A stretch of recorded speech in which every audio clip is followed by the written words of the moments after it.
So many people suffer from tight, achy hips. If sitting like this is uncomfortable, grab a couple yoga blocks, a chair or a bench, and I have a table nearby and join me in some stretching. You'll want to start by putting 2 yoga blocks or books in the shape of a T on the floor. You're then going to lie on those blocks with the lower block in the middle of your upper back, if you're a woman, somewhere around the bottom of your bra strap. Lay your arms out, palms facing up, and cross your shins. Start relaxing your ribs and relaxing your shoulders and your upper back and laying here as comfortably as you can. You're going to feel a big stretch on the fronts of your hips as you breathe and relax here. You'll want to hold for 1 or 2 minutes with your legs crossed this way. And if your head is sinking down below your chest, just turn that block underneath your head up. You'll also want to switch the cross of your legs and do both sides. So pause the video and do that if you need to. Now we're going to try some seated stretches. So you might find, if you have a hard time getting your knees comfortably crossed or your legs comfortably crossed, that you'll want to sit on a block. We're then going to cross our knees over each other and getting the tops of our feet flat on the floor. If it's uncomfortable on the tops of your feet, I suggest sitting on top of a blanket. Here you can see from the side how I get into this pose. I'm going to reach in between my legs and pull one leg through and then position the other leg on top, trying to get my knees on top of each other. Now personally, I don't need to sit on the block, but you could sit on a block or a cushion to help make this more comfortable. You're then going to start leaning your chest over your legs. Now don't think of bringing your chin to your knees, but think of bringing your chest to your thighs. Have a few blocks or a chair in front of you, if possible. So that way when you do eventually walk all the way out, you have something to rest your head on. We're going to press on the fingertips to push our sit bones on our butt back towards the floor. And try to hinge at the hip more than round over the legs. Your spine will round, but try to think more of leaning over those legs from the hip than bending in the middle of the back.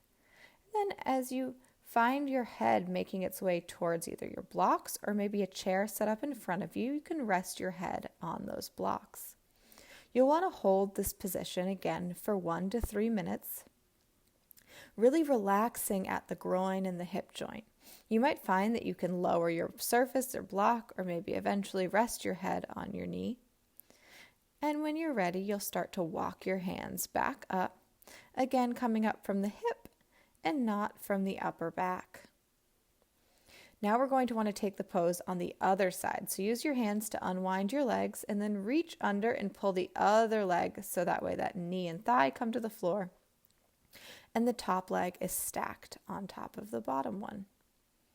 Again, make sure that the sides of the feet are on the ground, the outer edges of the feet. And we're going to walk the hands over. And you'll see here, I don't want to just round and plop down over my legs. Really try to bend at the hip and reach the chest towards the thigh. The goal is for your chest and stomach to rest on the thigh and your head to be in front of the knee. Perhaps on a block, or like I said, if you can't get your head down that far, no problem. Imagine I've pulled a chair up and I'm resting my head on a chair much higher. Whichever way, once you do make contact with that surface in front of you, try to relax the whole body. Relax at the hip joint, relax the arms, and just release. You're going to feel a massive stretch in the outer hip of the leg that's on top, which is why we take this stretch on both sides. And breathe, and again, hold for 1 to 3 minutes on each side. Press up on your fingertips and walk yourself back up to an upright position. If this leg positioning was completely out of the question for you, start by sitting up on 1 or 2 blocks, the higher the better, and cross your shins in front of you. If your knees are up above your hips, you'll want to sit up higher because we want those knees to be at the same height as the hips, if not lower. So don't be afraid to take a second block or pillow underneath your hips. And now we're going to hinge over the legs again, bending at the hip joint and trying not to round the back. Once again, you can have a block or a chair in front of you to rest your head on. That chair would be, much higher if you can't get down low. And we keep walking ourselves out until we can rest over the legs. And you might find that you don't need a block underneath your hips for this one. But if you could not do the previous pose, you will likely need a block under your hips. And again, rest your head on this and hold for 1 to 3 minutes. And as you hold, you might find you can lower that block and release more over the legs. And the outer hip of the leg that's crossed on top will be getting a big stretch. Next up, we're going to need a bench or a chair, as well as a pillow or a block. You're going to start by kneeling one leg down on the pillow and using your other arm to lift that leg up onto your chair or bench. You could easily use a chair here. I'm finding that this pillow is too low for me, so I'm swapping it out for a much higher block. The pillow compressed too much. If you had a lower chair, you wouldn't necessarily need height, but if you find that the floor is too far away, we're going to bring the floor closer to you. I untuck my back toes and I reach my body over that leg again. And like before, I'm trying to not just round the spine, although the rounding does happen. I'm trying to bend at the waist and reach over this leg. It's going to be a really intense stretch. And with all these stretches, you might find that one side is better than the other. If I was leaning over a chair here, or maybe a couch or a bed, I might find that the surface extends past where this bench does, in which case you could rest your head on it. Or you could stack up some pillows or a block to have something to support your head. But if you can't, try not just to let your head sag and hang heavy. We want to have it in line with our back. So then you can come out of this after a minute or two on one side. And we're going to take it on the other. So you'll see I use the hand opposite the foot to help lift the leg up and get it into place.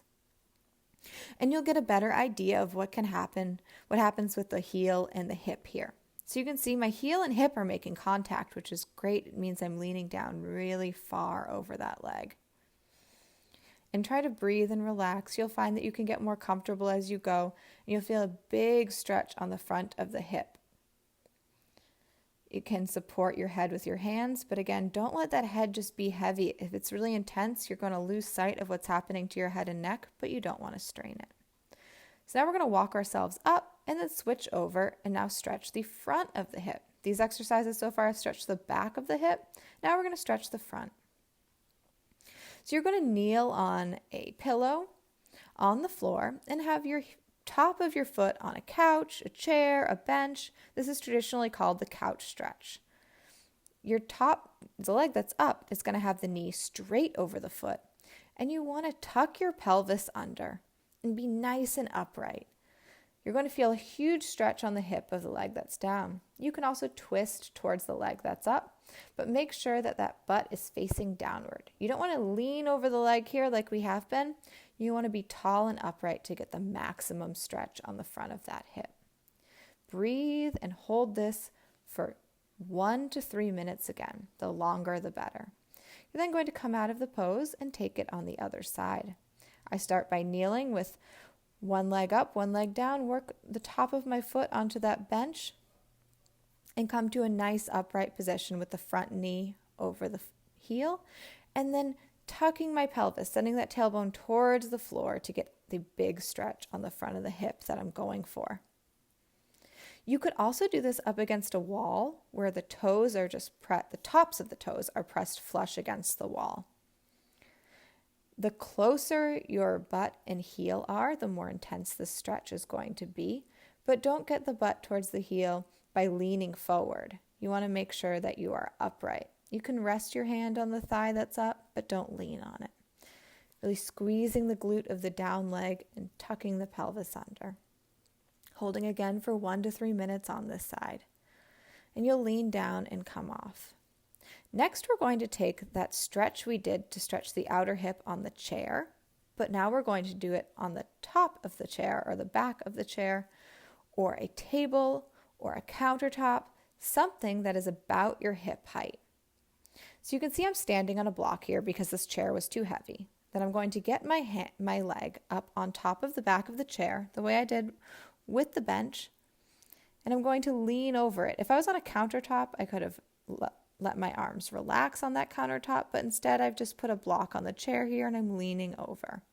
You want to press tall through the standing leg, not letting that knee bend. And again, hinging over the leg. As you relax and your hip relaxes, you'll find you can reach farther over, but don't just slump over the back of the chair. And we're going to hold for, of course, 1 to 3 minutes on this side. Now you're going to use your hands to help safely get your leg down. We'll switch the side that block is on and stand on the other leg. So here you'll see I stand tall on the block with it fairly close to my chair. Then I use my hand to bring the leg all the way up. If you find you can't get the leg up, bring the floor closer to you. Stand on another block. Ideally, this chair and the table in the right-hand corner would have been a great surface for me, but for the sake of this demonstration, I'm using a chair. But if I was on a table, you could lean your arms out over the table. And again, hinge over the leg. You're going to see again my heel is pressing into the front of my hip, and I'm keeping that standing leg really straight. You don't want to bend it and slump over the chair. That's going to risk it getting wobbly and you falling over. Stand tall on this leg. Hinge over and relax. You're going to hold again for 1 to 3 minutes. Finally, you're going to take that leg off. And here I need to stand on 2 blocks now because I want to put both feet down. And we're going to do a forward fold over a chair. So you want to be on the back of the chair again. And then I get the chair right into my hip joint. And I hinge over the chair, being supported by my arms. Or even my head, if my head can contact the chair. And I get a big stretch on the backs of my hamstrings and my lower back, which is going to feel great after all the other stretches. If you're doing this on a firmer chair, I'd suggest putting a blanket over the back of the chair. And your chair might be low enough that you don't need to stand on anything, but feel free to stand on a stool or blocks for any of these standing poses. You can see I can be on my forearms or on my head, but whichever option I pick, I want to try to keep the back pretty long. And you're going to hold this for 1 to 3 minutes. It's going to feel great at the end of all of your stretching. I hope your hips feel much more open and that you enjoyed these stretches. Let me know what you think. Give me a like and a comment.